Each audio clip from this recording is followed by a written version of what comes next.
mwaramutse mwese uyu munsi turabaramutsa tukaba tunezereje cyane no kubabwira yuko uyu munsi dufise ibirori byo kugurura studio ya DICOBU na TV ya DICOBU. Hama ivyo birori bikaba biza gutegwa iteka n'abakuru ba DICOBU.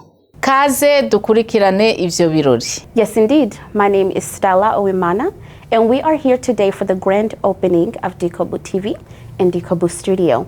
We are joined by DICOBU leaders who you will see soon, as well as we go ahead and move forward and see some of the things that they have planned. So stay tuned with us as we go ahead and see what they have planned.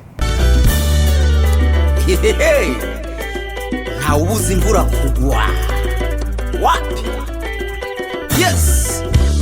Warapfunywe ni wapfuye, warahabishijwe ni wahababuka. Ejo witwa Mozezi, uyu musi uje witwa Harabagabo. Ndongozi musanzwe muhagarariye DICOBU perezida nabo bagendanye nkuko twabibamenyesheje kuko tumazemo iminsi yose. Iyi ni iradio izuba ikorera ngaha kubona izi microphone zizokoreshwa mu rekodi amajwi hama ibi ni ivyuma nkuko musanzwe mubibona. Izi ni computer zizokora ubuhinga, ijya ni telefone abantu bazokoresha kugira ngo bashobore guhamagara igihe bafise ivyo babaza canke icyo gushikiriza muri studio. Yego tuca tubandanya ibi n'ibindi bikoresho bizokora mu buhinga, mu gukamera, mu gufata amafoto meza ndetse no mu kwerekana kuri ya televiziyo yacu gukora kugira. Aya nama écouteur uko mubibona biriya byose ni ibikoresho byacu. Ibintu bizoba bisa neza muri studio yacu canke muri TV ya DICOBU.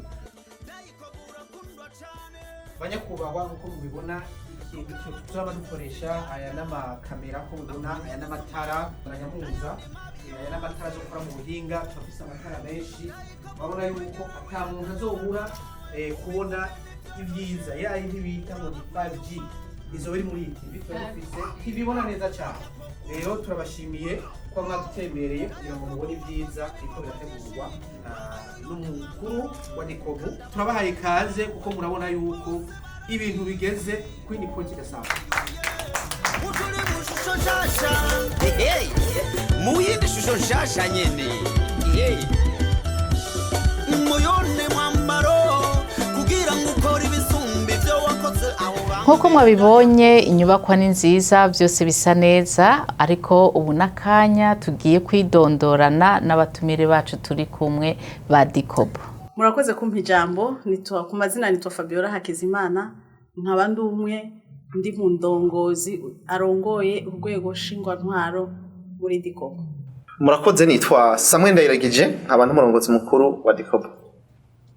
Murakoze cyane, nkaba nitwa Ndayishimiye Arlene, nkaba ndi umwe mu bamenyesha makuru ba DICOBU.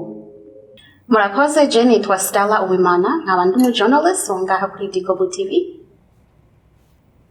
Murakoze cyane, nanje kwizina ni Simeon Nkuzumwami, nkasanzwe ndi umuhuzabikorwa wa DICOBU. Muri kanyo kanya rero tugira twakire umukuru wa DICOBU adushikirize ijambo rijanye na DICOBU TV. Nyakubahwa murongozi mukuru w'urwego nshingwantwaro, nyakubahwa usanzwe uri umuhuzabikorwa wa DICOBU, banyakubahwa ba journaliste mwese turi kumwe hano, namwe mwese mwaje kudushigikira muri kino gikorwa, ndabashimiye nongera ndabaramutsa ku izina ry'Uhoraho. Nagomba ubwa mbere nshimire bivuye ku mutima Imana Data rugira byose yadushoboje kugira ngo kino gikorwa tube tugishitseko. Imbere yuko mvuga byinshi rero nagomba ndababwire DICOBU TV icarico nico tugamije. DICOBU TV ni radio televiziyo ikorera ku buhinga ngurukana bumenyi, hanyuma ikaba irongowe na DICOBU, no kuvugira mu minwe ya DICOBU.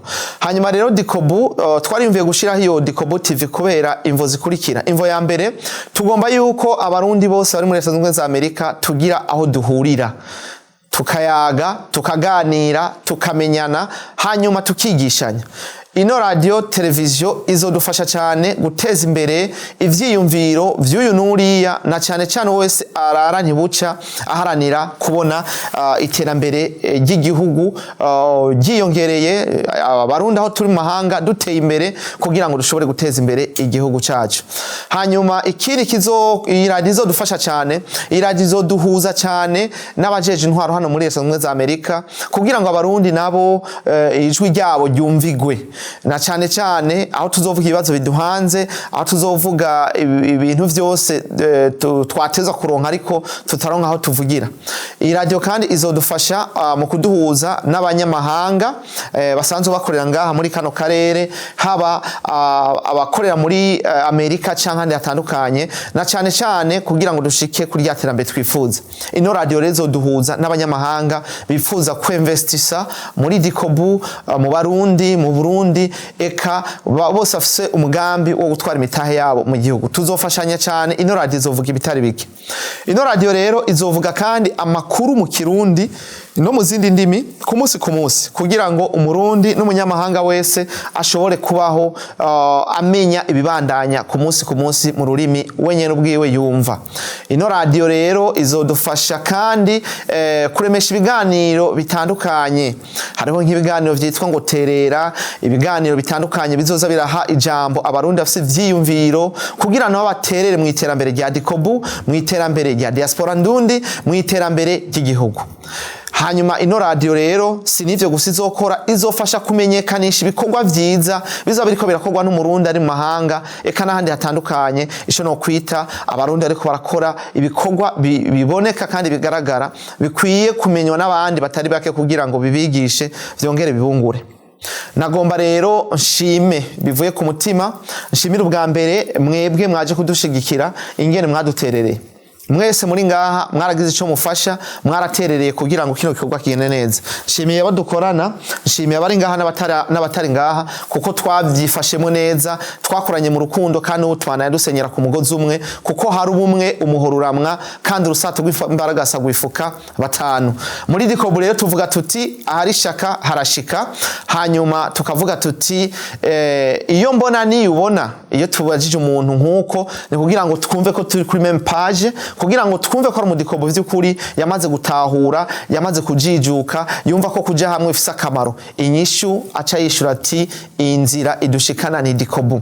Inzira ishikana ni DICOBU no kuvuga ngo tugiye hamwe tugahurira twese muri DICOBU, tugashira inguvu hamwe, tugasenyera ku mugozi umwe, nta kabuza iyo twifuza gushika hose tuzohashika. Iryo terambere twifuza tuzorishikako, kazoza keza kabana bacu tuzogashikamwo. Iki gikorwa kugira ngo kigire ngaha nuko twagize twaragize agashavu katari gake, mwarabibona mwarabibonye, n'ubu turacabandanya. Ishavu tuvuga tufise si shavu ryo kwihora, si shavu ryo kugira nabi umuntu, si shavu ryo kudendereza, si shavu ryo kubeshera umuntu, si shavu ryo kwifuza ko umuntu agorwa canke amererwa nabi. Ishavu dufise ni ryo kubona DICOBU igeze ahantu hashimishije, ni ryo kubona abanywanyi bose ba DICOBU bifise bashobora kugira ico biha n'ico baha abandi, ni ico kubona abarundi bose baba muri Amerika turi kintu kimwe, dusenyera ku mugozi umwe, tunama rimwe, dufashanya, twitanaho kugira ngo dushobore gutabarana. Nivyo kubona abarundi bose bari muri Amerika bashobora kugira ico no kwita indoto n'imbono nziza nkuko tubona muri Amerika aho bavuga bati time is money. Nukubona yuko abarundi biga gukoresha umwanya neza, nukumenya yuko abarundi tukiri nyuma, tukabona neza ko tukiri nyuma turavye ingene abandi babayeho, na cane cane tugarutse mu vyo kuraba iterambere y'ayandi mashirahamwe y'ibindi bihugu, ingene bashira hamwe bagateza imbere aho baherereye, bakongera bagasubira guteza imbere igihugu cabo. Natwe rero agashavu dufise, agashavu twagize karako abarundi twese dukora twivuye inyuma, tukarara ntibuca, tugerageza kuraba yuko twotera intambwe tukava aho turi tukaja ahandi. Harabirata imyaka bamaze muri Amerika, agashavu mwogira mwebwe maze imyaka myinshi muri Amerika, nuko mwogira agashavu muti ko tumaze imyaka myinshi muri Amerika tukabona tutava aho turi, haba mu vyiyumviro, haba mu ngendo, haba mu nyifato, ko tudahinduka. nako gashavu rero umuntu yageze ahantu heza hateye imbere nawe yateza gutera imbere mu vyiyumviro mu nyifato n'ingendo yiwe naha rero mvuga nti ako niko gashavu dufise muri DICOBU dutegerezwa natwe kugera aho abandi bageze tutegerezwa kugera ahandi mashirahamwe ageze dutegerezwa kugera aho abandi banyamahanga ngaha tubana tubona bageze dutegerezwa kugera ku iterambere ibindi bihugu tubona bigezeko ivyo vyose kugira ngo bishoboke nuko tugira ko gashavu ko kwigaya ko kubona yuko hari vyatunaniye ko kubona yuko twohindura ingendo two kwigaya tukibabaza dushobora gushika ahantu tuza gushika none rero nagomba ndabashimire ko mwagiza ku gashavu uno munsi DICOBU tukaba duhagaze neza tukaba tugeze ku ntambwe ishimishije nagomba ndabashimire ko mwagiza ku gashavu mukamenya yuko kuja hamwe bifise akamaro nyakuba coordinateur turagushimiye ko wabonye yuko kugaruka tukifatanya natwe muri DICOBU ari ikintu gikomeye turashimiye umuvugizi wacu Pascal Maboko nawe yavuze ati yamara tugende dusubire ku kivi dusubire hamwe twahera twavanse dutera intambwe niko kamo ntera abarundi bose bari muri leta zumwe za Amerika bumve yuko kuja hamwe ari go rukiza bumve yuko gukorana ari yo terambere twifuza ako gashavu rero teza kukagira kandi tuzokagira kugeza tubonye yuko ivyo twifuza tubishitseko intumbero yacu rero nuko dusenyera ku mugozi umwe nshimiye abadufashije nshimiye abadushigikiye nshimiye abaduterereye nshimiye cyane uvuye ku mutima abanywanyi ba DICOBU bo bitanga ku munsi bo batahuye neza icivugo n'akaranga mutima k'umunywanyi vya DICOBU aho tuvuga tuti DICOBU nuwitera muziko mugenzi we akamufasha mu bimugoye atarenze gusaba impera ico turakigendera kandi tuzocamako Imana ibahezagire mugiraho muba mwubahwe radio televiziyo DICOBU TV ni yanyu muyikoreshe ntimwitinye mutange ibiganiro abafise ico bashikiriza bose vyaba bishigikira DICOBU vyaba ibiterera iciyumviro canke ibidahuye n'ivyo turimo murahawe ikaze kugira ngo ijwi ryanyu risohoke maze DICOBU TV ibashikane aho mwifuza gushika mugire umugisha murakoze cyane nyakubahwa perezida kuri iryo jambo mudushikirije ubu rero tugira dufata umwanya wo kwiginana twigine ivyo vyiza shimwe mana data rugira byose byagiye ahera mu ijuru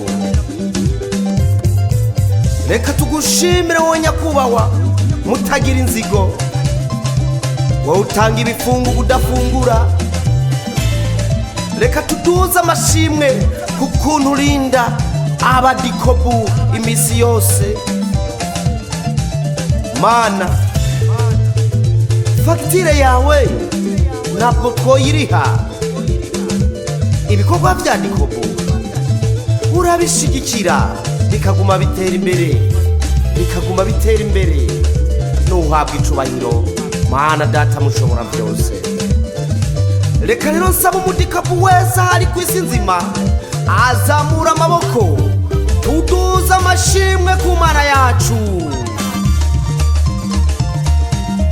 DICOBU tuzanya amashimwe turarengutse mana DICOBU tuzanya amashimwe tuje imbere yawe DICOBU tuzanya amashimwe tuzanya no gushima DICOBU tuzanya amashimwe tuzanya no gushima ku byiza byinshi wamutugirira twebwe aba DICOBU tuzanya amashimwe shimigo mana DICOBU tuzanya amashimwe tambigo mana DICOBU tuzanya amashimwe tazigo mana DICOBU tuzanya amashimwe kibirengeye kizima DICOBU tuzanya amashimwe agicubahiro DICOBU tuzanya amashimwe hagikuzo muririmbigo DICOBU tuzanya amashimwe